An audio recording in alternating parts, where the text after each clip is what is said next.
እውነተኛ የፍቅር ታሪክ ወይ ፍቅር እያለ ሰው ያወጋል፣ ግን ማንም አላየው ቁሞ በአካል። መህሙድ አህመድ። ተጋበዙ።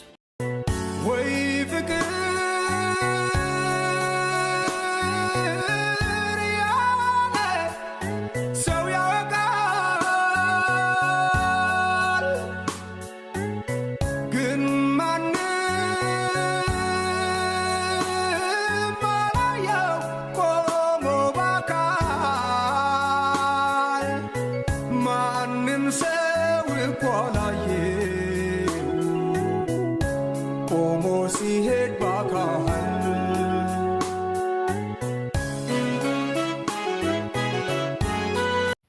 ሰላም ጤና ይስጥልኝ የዚህ ፕሮግራም ተከታታዮች፣ ዛሬ የተላከልኝን አስገራሚ የፍቅር ታሪክ ላካፍላችሁ። ፕሮግራሙን ከመጀመራችሁ በፊት ላይክና ሰብስክራይብ አድርጉ። ወደ ፕሮግራሙ። ስሟ ኤን ነው፣ የሱ ደግሞ ኤም። ኤንና ኤም የተገናኙት ትራንስፖርት ላይ ነበር። ሁለታቸውም የተለያየ ሀገር ልጆች ናቸው። ከዕለታት አንድ ቀን ከትንሽ የገጠር ከተማ ተነስቼ ጉዞዬን ወደ ደሴ አረኩ ትላለች። ነገር ግን ደሴ ሳንደርስ የተሳፈርንበት ባስ በግምት 35 ኪሎ ሜትር አካባቢ እንድንጓዝ ተበላሸ። ለማሰራት ብንፈልግም አካባቢው ጋራጅ ስለሌለ ሹፌሩም ረዳቱም ተሳፋሪውም ተረባረቡ። ነገር ግን ባሱን ማስተካከል አልቻሉም ነበር። ያላቸው አማራጭ ከከተማ መካኒክ መጥራት ነው። መካኒክም ደውለው ጠሩ። መካኒኩም እሺ በ1 ሰዓት ውስጥ ትደርስላችኋለሁ አላቸው። ያንን የመካኒክ ቃል ተስፋ በማድረግ ተሳፋሪው ከባሱ ላይ ወርዶ ጥላ ወዳለበት አካባቢ ቁጭ አለ። 1 ሰዓት ሞላ። ተደወለለት። የትራፊክ መጨናነቅ ነው፣ ትንሽ ጠብቁኝ እመጣለሁ አለ። ጠበቅነው፣ ሊመጣ ግን አልቻለም። በዚህ ምክንያት 2 ሰዓትም 3 ሰዓትም 4 ሰዓትም አለፈ። በዚህ ሰዓት ከቀኑ 9 ሰዓት ሆኖ ነበር። በዛ ሰዓት መካኒክ ቢመጣም እንኳ ገና ባሱ ተሰርቶ እስከሚነሳ ድረስ ከተነሳም ተሳፋሪውን ይዞ ለመጓዝ ያ ባስ የመድረሻ ሰዓቱ በጣም ከረፈደ ይሆናል። በግምት ከምሽቱ 1 ሰዓት ወይም ከምሽቱ 2 ሰዓት። ይህንን ያሰበው ወይም ይህን የተረዳው ሾፌር ተሳፋሪዎቹን ጠርቶ ሰበሰበ። እንዲህም አለን፣ ነገ የማትቀሩበት አስቸኳይ ነገር ያላችሁ ሰዎችና እንደዚሁም ደሴ የማታርፉበት ቦታ ያላችሁ ሰዎች ባስ ከሌላ ቦታ ላስመጣላችሁ እችላለሁ። ነገር ግን ደሴ የምታውቁት ሰው የሌላችሁ እንደዚሁም አስገዳጅ ነገር የሌላችሁ ሰዎች ብራችሁን ልመልስላችሁና ወደ መጣችሁበት ተመለሱ አለ። ተሳፋሪውም ከሚደርስበት የተነሳበት ቦታ ስለሚቀርብ አብዛኛው ተሳፋሪ ገንዘቡን ተቀበለ። ባሱ ከሚይዘው 44 ሰዎች መካከል 34ቱ ተቀብሎ 10ዎቹ ብቻ ቀረን። እናንተስ አለ። 5ቱ ግዴታ መሄድ ያለባቸው ናቸው። ማረፊያ ያላቸው 5ቱ፣ 2ቱ የሕግ ወይም ደግሞ የፍርድ ቤት ጉዳይ ያላቸው፣ 2ቱ ደግሞ የሕክምና ጉዳይ ያላቸው ናቸው። ከዛ መሃል እኔ ምንም አይነት አስቸኳይ ነገር የለኝም፣ የማርፍበትም የለም። ነገር ግን መመለስ አልፈለኩም። አትመለሽም አለኝ። አዎ አልመለስም፣ እሄዳለሁ አልኩት።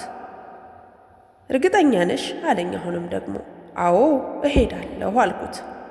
እሺ አለኝና ለ10ችን ባስ ከሌላ በኩል ጠራለን። ለባሱ ሲደወልለት ግን ትርፍ ቦታ ያለው የ7 ሰዎች ብቻ እንደሆነ ተነገረን። ለ7 ሰዎች ብቻ ነው ያለኝ ብሏል አለን። እሺ በትርፍ መሄድ እንችላለን፣ ይህን ጠይቅልን አልነው። ሹፌሩን መልሶ ከኛ ሰምቶ 3 ልጆች ትርፍ ይመጣሉ፣ እንዴት ታደርጋቸዋለህ አለው። 3ቱን በትርፍ ልጭናቸው እችላለሁ፣ ነገር ግን ሰኞ የምትባለው አካባቢ ላይ ሲደርሱ ወርደው በታክሲ መሄድ ይኖርባቸዋል አለ። እኛም ተስማማን። እሺ ብለን ባሱን መጠበቅ ጀመርን። ባሱም መጣ። ባሱም እንደደረሰ እንዴት ተባለው 7ቱ ልጆች ተሽቀዳድመው ቦታዋን ያዟት። 3 ልጆች ቀረን። 3 ልጆች እኛ 3ታችን ኮፈን ላይ ቁጫል።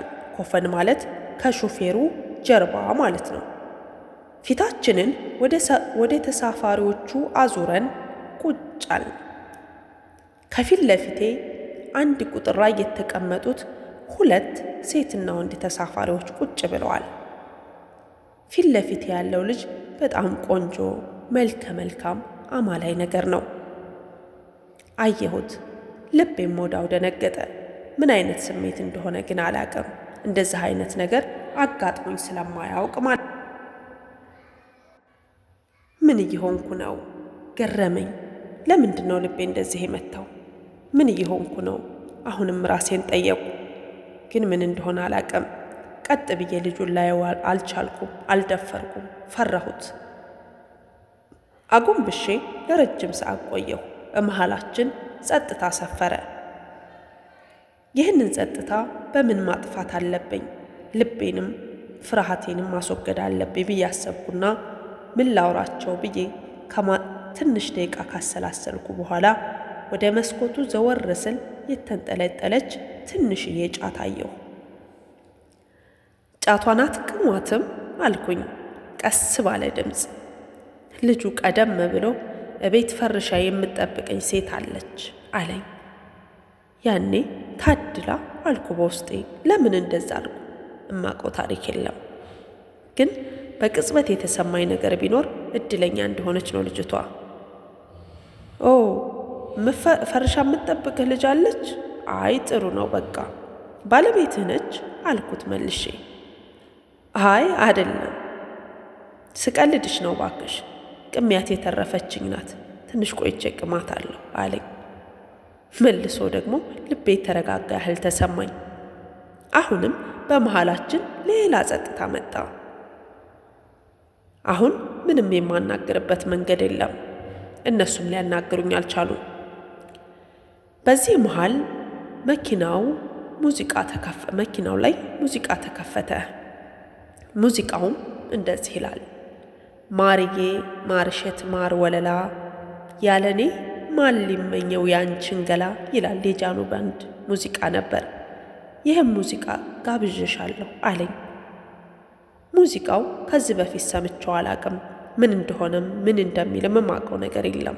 ነገር ግን ጋብዤሻለሁ ስለተባልኩኝ አመሰግናለሁ ብዬ ያንም ሙዚቃ ከመጀመሪያ እስከ መጨረሻ ጸጥ ብዬ ሰማሁት። ይህ በእንዲህ ያለ ሰኞ የምትባለዋ አካባቢ ደርሰን ስለነበር ረዳቱ መኪናውን አቁመውት ትርፍ የተሳፈራችሁ ልጆች ውረዱ ይላል። ከኔ ጎን ያሉ 2 ልጆችም ወርደዋል። እኔ ግን አላይም፣ አልሰማም። ሐሳቤ ሁሉ ልጁ ጋር ነው ያለው።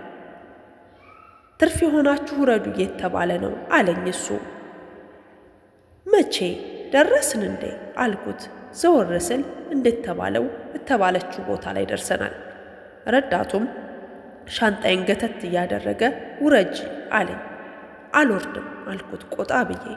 ለምን አለኝ። እወርዳለሁ ብለሽ ተስማምተሽ አይደል የገባሽው? ነይ ውረጅ ብሎ ሻንጣይን ገተት አደረገ። ለምን እንደሁ ባላቅም ምክንያቴ ምን እንደሁ ባይገባኝም አልወርድም ብዬ ግግም አልኩ። ረዳቱ ግን ነቅቶብኝ ስለነበረ ከሱ ጋር ነው የመጣሽው? እሱን ላስወርድልሽ አለኝ። ያኔ መልሼ ንዴቴ ይበልጥ ጋለና እሱን የታውቀዋለሁ፣ ለምንድን ነው እሱ ከኔ ጋር የሚወርደው ብዬ ቁጥት ስል ከእጄ ላይ ስልኬን ቅምት አድርጎ ስልክ ቁጥሩን ጽፎ ሴቭ አደረገልኝ። ደስ አለኝ። ምክንያቱም መለየት ወይም መራቅ ነበር ያልፈለግኩት። ስልክህን ደግሞ ስጠኝ ማለት ፈርቼ ወይ ሸሚዞኝ እንጂ ስልክ ቁጥሩን ብጠይቀው ምንኛ ደስ ባለኝ ነበር እያልኩኝ በውስጤ ሳሰላስለው የነበረ ነገር ስለነበረ በራሱ ፍላጎት ስልኩን ስለሰጠኝ ደስ አለኝ።